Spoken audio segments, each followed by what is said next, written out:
Let's talk about the diagnostic frame. The diagnostic is one of the best tools for authority because it immediately puts you in the director's chair, it puts the other person in reactive mode, and it gives you full permission to obtain any and all information that you want, which you can later use against the person to better persuade them. Let's take a look at this tool. The diagnostic frame is, in short, the opposite of a pushy, salesy frame. You do this diagnostic with the goal of first and foremost diagnosing exactly what the person needs without even thinking of selling or positioning anything. And then, only after having done this diagnostic, do you make a recommendation, which will match their exact needs.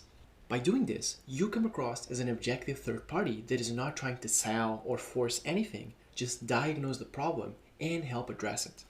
A very useful statement that you can use is, I'm not even going to mention my product or service or whatever until I'm sure that I've really diagnosed what you need and I'm sure that I can help you.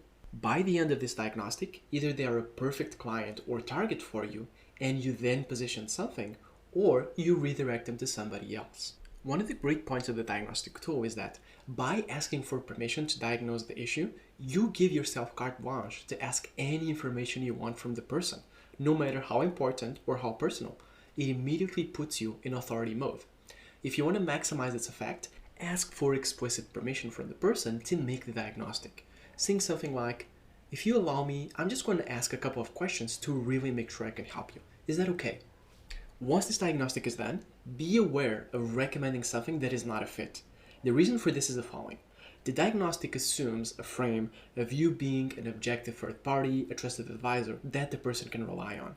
If you break this frame by trying to position the wrong thing to your advantage, for example, promoting a product that the person doesn't really need or positioning a project that your employee doesn't really fit with, you are going to compromise that frame and possibly ruin your whole credibility with that person.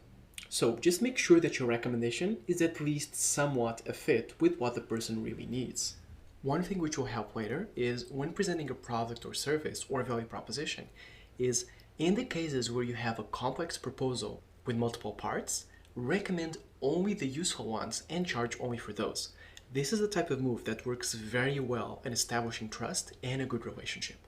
When you recommend something bloated that contains a lot of useless features or services or components, the person is going to realize it soon enough, and again, your trusted advisor frame will be compromised and broken just like that.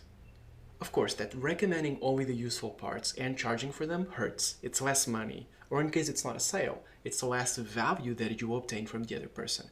But it's also how you create extreme loyalty and trust, which can lead to a better and a longer relationship in the future. This builds on a principle, which we're going to cover later, which is adversary transparency, which consists of being honest about the truth, even when it's not convenient for you. What are some do's and don'ts of the diagnostic? Do seem personally interested in the other person. A big part of the process is understanding their desires, motivations, what they truly want. Ironically, a diagnostic that comes from a physician frame should not be clinical. It should be warm.